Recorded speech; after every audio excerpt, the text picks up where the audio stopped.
एक कॉल ने शौहर को करोड़पति बना दिया।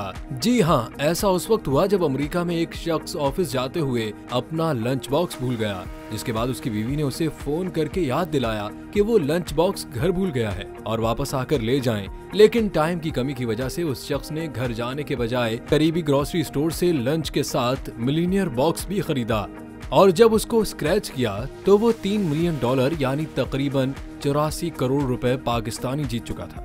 उस शख्स का कहना था कि पहले तो उसे यकीन नहीं आया, लेकिन जब उसने कंफर्म किया तो वो खुशी से फूले न समाया और अपनी बीवी को फोन करके बताया। उस शख्स का कहना था कि ये खबर सुनकर उसकी बीवी को भी यकीन नहीं आया, क्योंकि अक्सर वो अपनी बीवी से मजाक किया करता था।